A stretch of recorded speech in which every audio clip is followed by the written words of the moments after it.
Lives of the prophets, let's learn from them.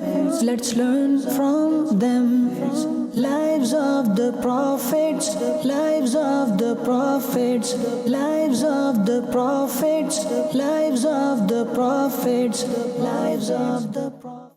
Alhamdulillahi Rabbil Alameen, wassalatu wassalamu ala sayyidil anbiya'i wal mursaleen.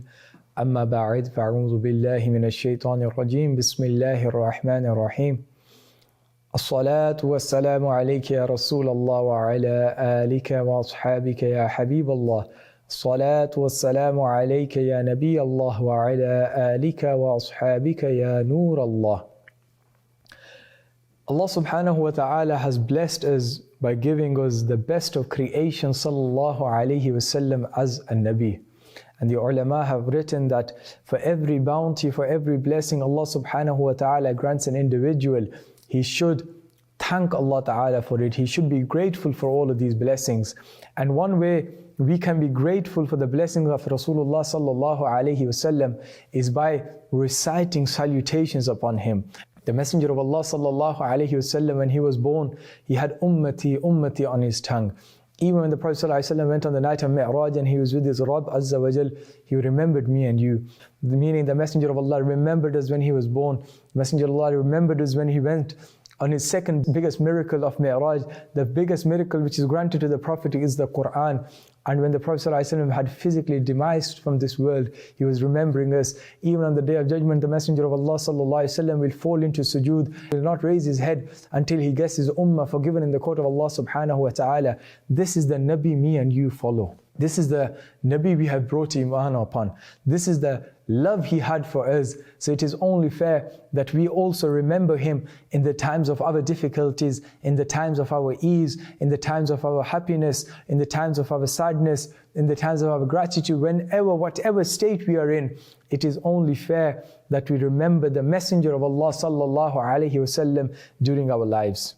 Welcome back to the program, The Lives of the Prophets, Siratul Anbiya alayhim wassalatu wassalam, in which we cover the lives of different Anbiya, some of the stories which shaken our Iman because of the torment given to those nations, some stories boost our Iman, and stories which make us fonder and dearer and make the love increase of the Anbiya inside our hearts. And we have covered a lot of prophets until now. We are coming to the end of our series. And today we're going to talk about Sayyidina Suleiman alayhi salatu wassalam. Sayyidina Suleiman alayhi salatu wassalam was granted kingdom over the animals and the humans and the jinnat. This was one of the miracles of Sayyidina Suleiman, that Allah had granted him kingship over animals, jinnat and humankind. And Allah Ta'ala also granted him power over the winds. Sayyidina Suleiman alayhi salatu wasalam had the power, the ability to listen to animals. And there's a very beautiful story which is mentioned in the Quran as well, that Sayyidina Suleiman alayhi salam was traveling with his people, and from 3 miles away there was an ant, and she was the queen ant, Namal, and she was crippled as well. And she seen that the army of Suleiman alayhi salatu wasalam was coming. She speaks to the other ants and she says that, go into your homes, that the army of Suleiman might crush you unknowingly, that they might not realize that there are ants here and they might crush you. And Sayyidina Suleiman alayhi salatu wasalam heard this from 3 miles away and he smiled.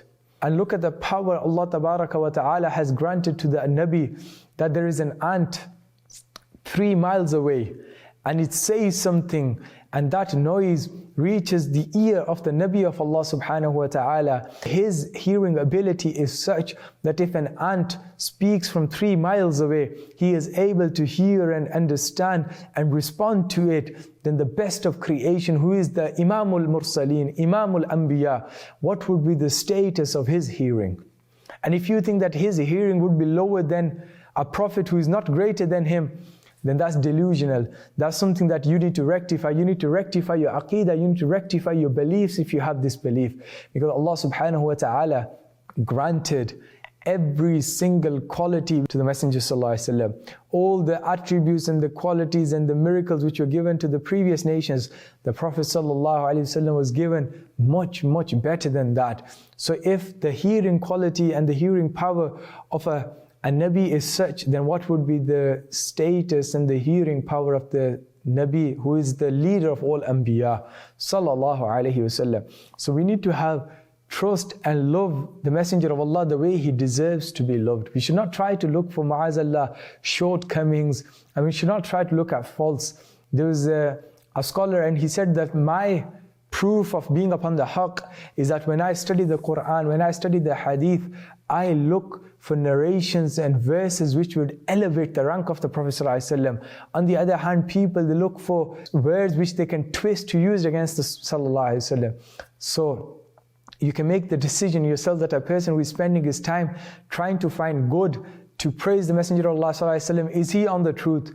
Or those people who are trying to find faults in him ﷺ, and they'll never be able to find faults in him because he is perfection. So Sayyidina Suleiman alayhi salatu wassalam used to have a kingdom in which there was an animal. Sayyidina Suleiman alayhi salatu wassalam wrote a letter and said to Hudhud that fly over and place this in the lap of Bilqis. So that Hudhud took the letter of Sayyidina Suleiman alayhi salatu wassalam, and he flew over and he dropped the letter in the lap of Bilqis, and Bilqis opened the letter. Bilqis, when she seen this, she spoke to her ministers, and the ministers said that get ready for war, we will fight this man. And she says, no, we need to find out if he in reality is the Prophet of Allah Ta'ala, or if he is claiming and he is not really a prophet, he's trying to fool us. So what Bilqis done was that she prepared a convoy of extremely obedient servants and maid servants and rubies and gold and luxuries, and she sent them towards Sayyidina Suleiman alayhi salatu wassalam. And she said that if Suleiman alayhi salam accepts this, then that means that he is not the prophet because he has the greed of this world in his heart, and if he rejects it, then we will see how it is. So Sayyidina Suleiman alayhi salatu wassalam in his kingdom, and Bilqis sends so much wealth in the way of Sayyidina Suleiman alayhi salatu wassalam. When Suleiman alayhi salatu wassalam sees this, he sends them all back, and he says that I am the Prophet of Allah. Allah subhanahu wa ta'ala has granted me so much more than you will ever be able to grant me. What is this that you are giving to me? Take it back with you. So they took it back with them. Bilqis and her ministers, they found out that he in reality is a Nabi of Allah tabaraka wa ta'ala. And there's another very beautiful incident which is linked to this as well, that Sayyidina Suleiman alayhi salatu wassalam, he was with his people, and he said that I want to show my miracle to Bilqis, and the miracle I'm going to show is that her throne which she sits upon, I'm going to bring that here before she gets here. So Sayyidina Suleiman alayhi salatu wassalam speaks to his ministers, and he says that who from you will be able to get me that throne the quickest? And there is a jinn there, and the jinn says that, Ya Nabi Allah, I will bring that throne before the end of this majlis, before the end of this gathering. But Sayyidina Suleiman alayhi salatu wasalam says that I need somebody to bring that quicker than you. I need somebody who will be able to bring it faster than you. And there was a man there, Asif bin Barkhiyah. He was not a prophet, he was not an angel, he was not a jinn, he was a human. But what type of a human was this? He was a human who was accepted in the court of Allah. He was a saint, he was a pious man, he had some knowledge of the book. And he says to Sayyidina Suleiman alayhi salam that, Ya Nabi Allah, I am able to bring that throne to you before you blink your eye. Allahu Akbar. He says that I will be able to bring that throne to you before you blink your eyes.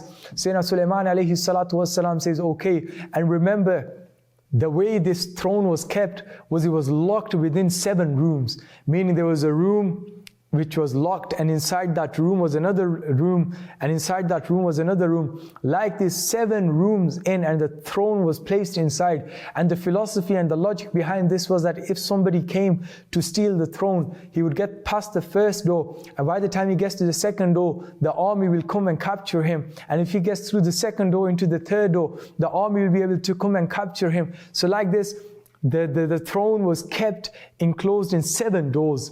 In 7 rooms it was closed in. But Asif bin Barkhiyah, who had some knowledge of the book, he was a pious man of Allah subhanahu wa ta'ala, he said that I am able to bring this throne to you before you blink your eye.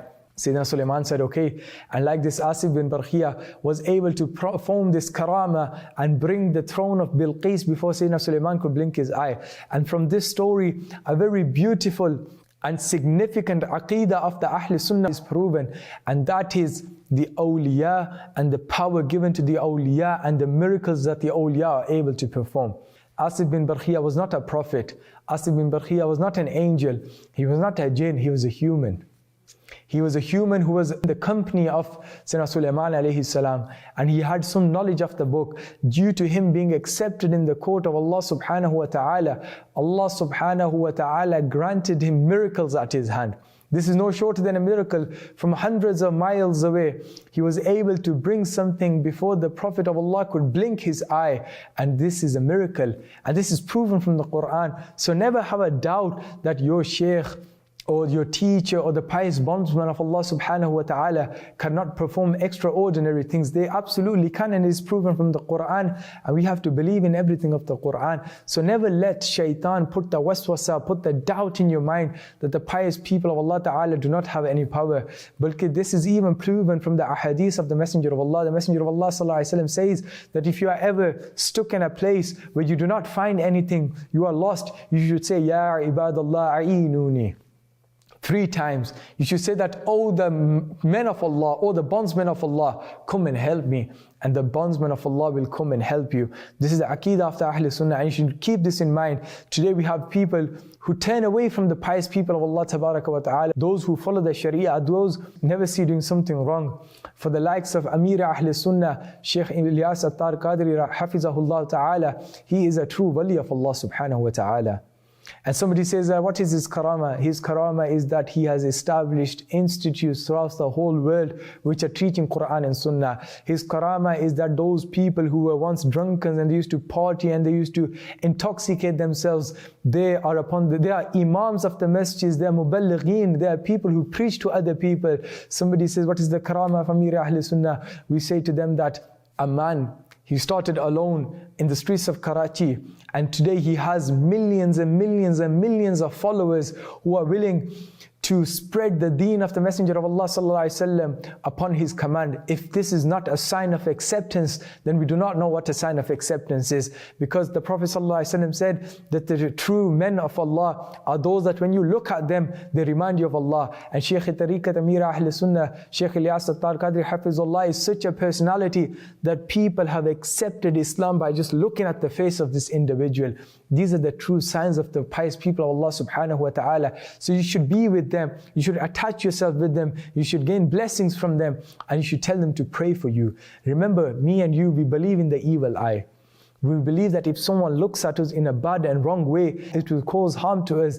Then why are we not willing to believe that if the pious person of Allah subhanahu wa ta'ala looks at me and you in a gaze which is filled with mercy, a gaze which is filled with secrets, then that will change our lives as well. May Allah subhanahu wa ta'ala grant us the pious company of these pious individuals. Carrying on with the story of Sayyidina Suleiman alayhi salatu wasalam, when Bilqis accepted the invitation to come to Sayyidina Suleiman alayhi salam, Sayyidina Suleiman alayhi salatu wassalam, he laid out such a floor, and it was a floor made out of water, and there were fish inside it, but it was such a floor that you could step on as well. And this was the miracle of Sayyidina Suleiman alayhi salam. And then Bilqis came and she accepted faith upon the hand of Suleiman alayhi salatu wassalam, and then she later married Suleiman alayhi salatu wassalam as well. And this was the story of Suleiman. And there was another beautiful incident which took place in the life of Suleiman, that angel of death came to Suleiman. And there was a man sat next to Suleiman alayhi salam. And the angel of death was looking at him in a very strange manner. And the angel of death left, and the man says to Suleiman that, "Oh Suleiman, O Nabi of Allah, I am very scared at the way that man was looking at me." Sayyidina Suleiman says that he was the angel of death, and that man said, "Oh, I feel scared. Take me away from here." And Sayyidina Suleiman alayhi salatu wassalam, he ordered the winds to carry that individual into a different land. And when he went into a different land, the Malakul Maut, he came there and he took his soul. And he came back to Sayyidina Suleiman, and he says that the reason I was so astonished at looking at that individual was because that Allah Tabaraka wa Ta'ala had commanded me to take his soul in a different place which is thousands of miles away, and he sat here with you. And I was just thinking that that appointed place at which I'm going to take his soul when will he get there? And we need to keep that in mind, that time and place have been written for me and you as well. And we need to be very careful about the way we live, because the Messenger of Allah said, you will die the way you live. May Allah subhanahu wa ta'ala grant us a pious death. May Allah ta'ala grant us a death upon Iman. May Allah forgive any mistakes that have been made. Ameen bijahi nabi al-ameen wa sallallahu alayhi wa sallam. Sallu ala al-habib sallallahu ta'ala ala Muhammad sallallahu alayhi wa sallam. Lives of the prophets, let's learn from them. Let's learn from them. Lives of the prophets, lives of the prophets, lives of the prophets, lives of the prophets, lives of the